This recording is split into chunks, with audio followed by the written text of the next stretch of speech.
Wright. What's going on? Yeah, I've already got a chat.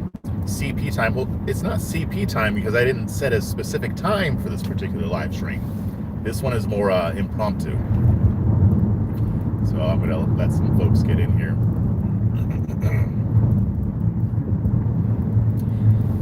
And if you're watching this, please share. Please share the video. And also, if you're not subscribed, subscribe. I'm on my way to the coffee shop where I go to do my writing and all of my work and all that jazz. So I figured I'd do a little bit of content while I'm on my way. Especially with, what happened yesterday with Daunte Wright. I think it's important. You guys probably saw me tweeting about it. And it's the same thing that we see over and over again. Yes, my eyes are on the road, so I won't be making eye contact with the camera very much, but I'm watching what I'm doing. So, I just want to do a little short something about the Daunte Wright shooting. And also how it's eliciting a lot of the same responses that we always see coming from the right. And I'm going to keep addressing this every single time it happens. I'm going to keep addressing it because I want to change as many minds on the right as possible. I think it's important. I think that a lot of people on the right don't see that they're not living up to the principles that they claim to espouse. Yeah, Conservative Inc. Twitter is an embarrassment. Yes, it is.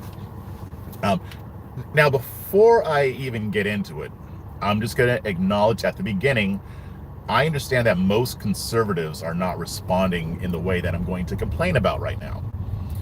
And that's something that is always encouraging because I've said it often. If these things would have happened 5 years ago, 10 years ago, it would have been the same back the blue no matter who mentality.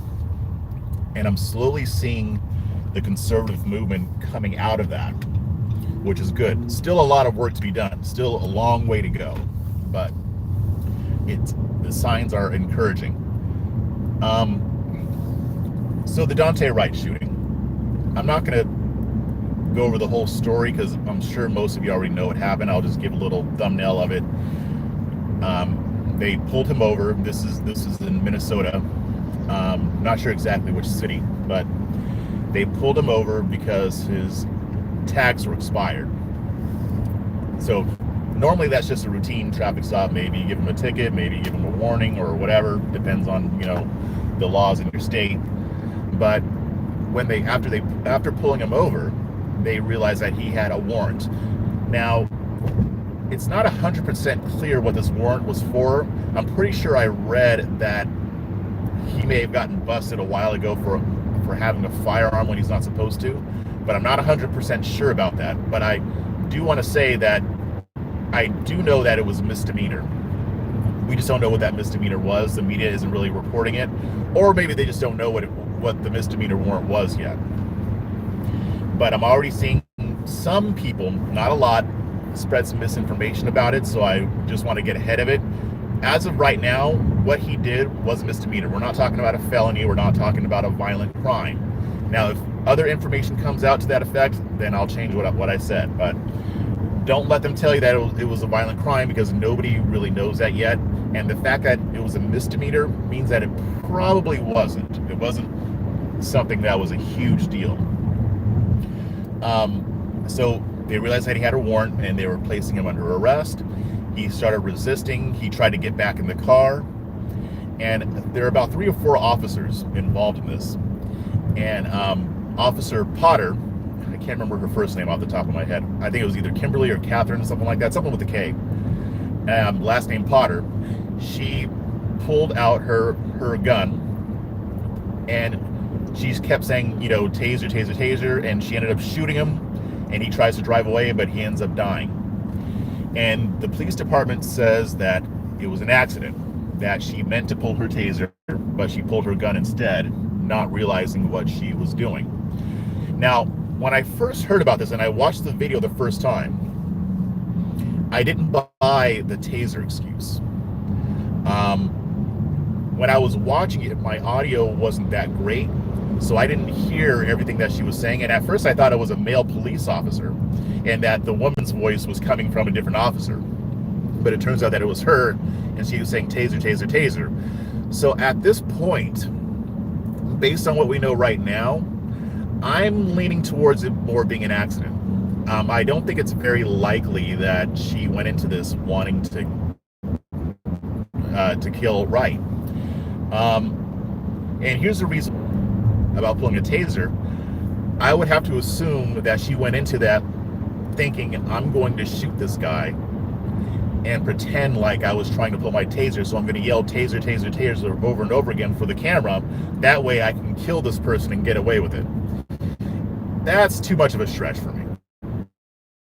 That's way too much of a stretch. That is a very long way to run. I think that based on what she said, and because she said repeatedly, I'm going to tase you. She's talking to Wright to get him to stop resisting. And instead, she fired one bullet, and you can see her, or you can hear her reaction after she does it. She says, oh shit, I shot him. So that tells me that that shooting was not intentional. However, that doesn't mean that she gets off. That doesn't mean that she's not responsible for what happened. Now, what you're going to hear from the authoritarian right is the first thing is saying he shouldn't have resisted. Okay, water is wet. Nobody actually thinks he should have resisted. And for all the people who are on Twitter saying, oh, that's why you shouldn't resist arrest. You shouldn't resist arrest. There is nobody on or off Twitter, Facebook, YouTube, or any kind of social media living anywhere in this country that thinks it's a good idea to resist arrest. Nobody is saying that. Not a single person is making that argument. But they're emphasizing the resisting of arrest because they tend to want to distract from what the officer did. Now, for the people who are saying he shouldn't have resisted arrest, but she shouldn't have been a police officer and she needs to be held accountable for this, okay, fine, whatever. I mean, again, nobody's arguing that resisting arrest is good, but at least you're getting the point and you're not trying to use it to distract. And this is the problem with a lot of the way that people react to these types of shooting. Conservatives claim to value limited government. We always talk about how we oppose government overreach. We always talk about how we oppose tyranny. But a lot of us don't really believe that, because when that belief is put to the test, a lot of us fail, and we don't even know we're failing. If you are more angry or upset or concerned with him resisting arrest than you are with her firing that shot, you might be a right-wing authoritarian and not a conservative. You can be concerned about both, but his actions do not excuse hers. There is no law or rule in many of these cities or in any of them saying that if somebody resists arrest, you get to shoot them. Now, if they're a threat to you, yes, now you got to defend yourself.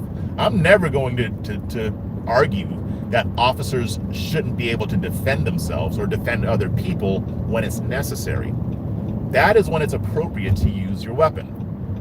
In cases where, and I don't care what the race is, but in cases where the suspect is coming at them with a knife, or if they have a gun, or if they're trying to use their fists, in that case, you need to use necessary force to end the threat. But the idea that just somebody trying to prevent you from arresting them gives you the right to fire your weapon or to use other force that could lead to a fatality, that's absurd. The same thing happened with George Floyd. They said, oh, he was resisting. Okay, he was resisting at first. When they got him on the ground, he was no longer resisting. There was no need to continue to do what they were doing. The accountability is on the part of the state. It should be. Because these people have been given certain authorities that the rest of us don't have.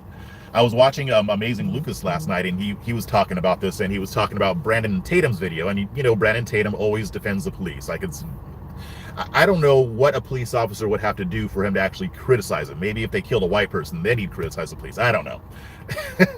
But I digress.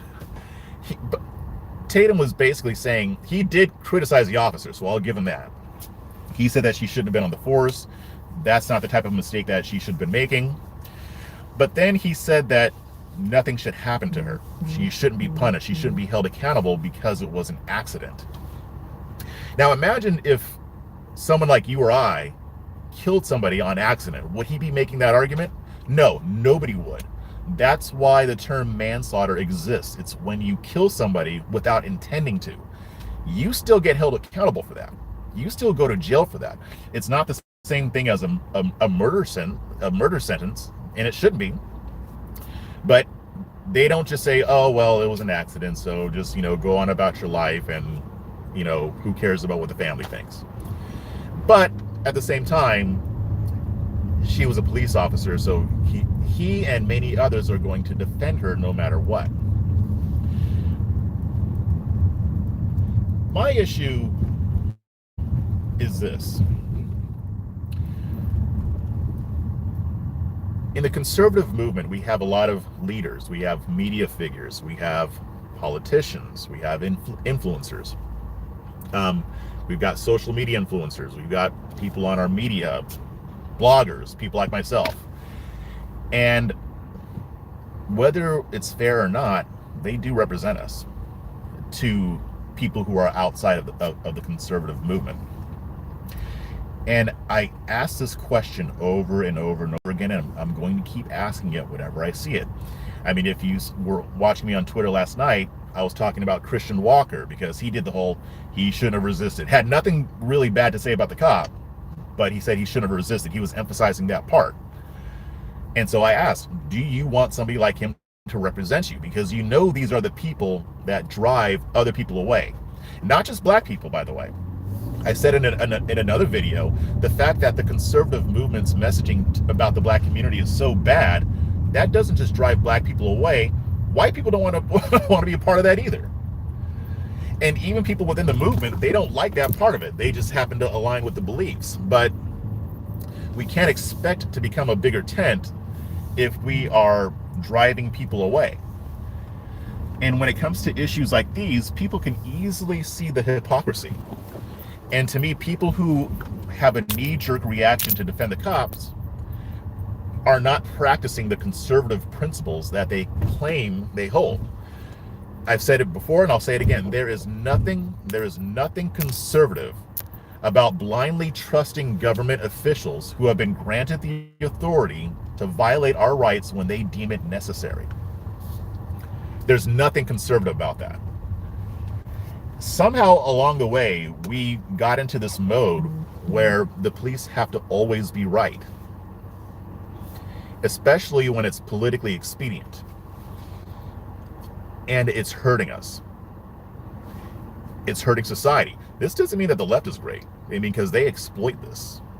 But we can't push back against them if we are blatantly violating our own principles for politics, especially when it seems like we do it based on skin color.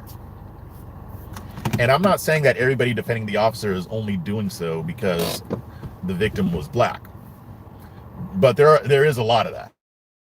I'm sorry, there is. If you were white, it would be a different reaction. There'd be probably no reaction, except to say, oh, well, why isn't the media covering this? Why isn't the media? Well, no, why don't you cover it? Why don't you do something about it? You know, when they say things, when a white person, or when they reference white people getting brutalized by the police, they always say, well, we don't riot, we don't protest. Well, why not? You shouldn't riot, but you should protest. This is government overreach. You should always protest government overreach. If you don't, then you are a hypocrite and you don't believe what you say. If you only apply it selectively based on what promotes your narrative, then you don't really believe what you say. You're a hypocrite. And what you're gonna, and for conservatives who actually care about this stuff and actually take our principles seriously, we need to watch what's going on here, because I predicted it last night, and it's going to happen. I'm sure that they're already digging into his criminal record to find ways to dehumanize him. See, the thing is, most of them can't say that what she did was right. It's so blatantly not. So when they're not able to defend the officer's actions, the next step is to distract and dehumanize. So again, if they can't defend what the police officer did, then they resort to deflecting and they resort to dehumanizing. And so here's what I mean when I say that. When I say distract, I mean focusing more on the fact that he resisted arrest than they do on the fact that the officer killed him. Him resisting arrest does not justify her shooting him. And again, I do believe it was an accident. I don't think that she set out to kill him. Usually when that happens, they fire multiple shots. She fired one, which is usually what you would do with a taser. I mean, as far as I know about tasers, you don't pull the trigger a bunch of times. You do it once and then it comes out and it electrocutes him. But they want you focused on the fact that he resisted arrest and the fact that people shouldn't resist arrest, because apparently nobody knows that. No, nobody is saying, yes, he should have resisted arrest. In none of these cases is anybody arguing, yes, that was a good idea to resist arrest. In the black community, we talk about it all the time. We teach our kids this stuff. Don't resist, wait until after, file the report. And a lot of people get jaded with that, because when you file the report, when you file the complaint, usually no action is taken. Look at Derek Chauvin, 17 complaints. Nothing. He was still on the force. He should have been fired and he wasn't. If they actually took those complaints seriously, George Floyd might still be alive. So that's the first thing that they're going to do. They're going to distract, they're going to deflect from what actually happened and what the actual issue is here. The actual issue isn't just resisting arrest. Even people who resist arrest know that they shouldn't be doing it. I'm sure that there are a lot of people who regret doing it if they happen to live through the encounter. But we all agree that resisting arrest is not a good thing to do. It's not a smart move. So after distracting, or along with distracting, they're also going to dehumanize him. This is why they pull up the criminal record. This is why they try to see if he did something wrong 10 years ago. This is what they did with George Floyd. It's why they focus on George Floyd's criminal history more than Chauvin killing him, more than the conduct of the police officers involved in that situation. If he held a gun to a pregnant woman, now we see him as a piece of crap. Therefore, we don't care that the state unjustly killed him. They're going to do that same thing with Daunte Wright. The details of his of whatever crimes he committed that he had the warrant for, it's going to come out, and I'm going to tell you right now, they're going to hone in on that. They're going to grasp that for everything that they've got. And they're going to try to get you to focus on that rather than his death. Because if they can cast him as just a vicious, brutal, violent thug, you don't care that much about him. If George Floyd had just shot an old lady right before the police did what they did, it would still be wrong what they did, but we're not going to care that much because he just shot an old lady. He's just a horrible person. You don't feel sympathy for that. And they want you to not feel empathy for Daunte Wright or the family that's going to be missing him. So they're going to run the worst smear campaign they can. I don't know what they're going to have to work with, because again, I don't know what this guy did. He may have just done something small. They're going to try to do with that what they can. They're going to do their best to turn that into this guy was a thug. They did it with Ahmaud Arbery. A lot of these people focused more on his criminal history than on the incident. And I get this wasn't a police shooting, but still, there was still government corruption involved in this, in the cover-up. So I'm telling you this so that you can be aware of what's happening, and also so that you can push back against it. Because the more this cycle continues, the more people are going to be alienated from the right. I want more black people to come to the right, but they're not coming if this stuff is prevalent. I'm sorry, it's just not going to happen. You're going to get a few, but you're not going to get a significant number. And a lot of black people, they tell me, I agree with a lot of the stuff that conservatives say. But you've got this element here that treats black people differently than they do everybody else. They talk about black people differently than they do everybody else. You don't hear the conservative movement demeaning really other cultures like this. Sometimes, I mean, after 9/11, it was Muslims, but still, if they don't feel like they're going to be welcome over here or that we even respect them, then why should they come? I wouldn't. So that's why I bring these things up, because the issue isn't so much that you have commentators saying stuff like this. The issue is that you don't really see a huge backlash against it coming from the right, even though I know that a lot of people on the right disagree with that. Unfortunately, we're just going to have to become louder than they are, or at least loud enough to compete. Because if we're loud enough to compete, our ideas will win out, because our ideas are better than theirs. Their ideas have failed for decades. So I have the utmost confidence that if we had more of a voice, we could affect change on the right, and we can turn the conservative movement and the Republican Party into something that black people might want to support, especially since they don't love the Democrats the way you might think. They're just the lesser of two evils. So I just wanted to address that. I appreciate you guys showing up. Again, share and subscribe, please. I really appreciate it. You guys are awesome. And also, I'm going to be with the Hoteps tonight. I believe that it's for their Patreon channel. So if you're not, if you don't subscribe to their Patreon channel, the Hoteps, Hotep Jesus and Uncle Hotep, do so, because they're going to be interviewing me tonight. It's going to be awesome. I'm looking very much forward to it. I've even got my Hotep hat on right now. And it should be interesting. We're going to talk about the black conservative movement and other issues going on in the country. So tune in. And until next time, keep your minds free.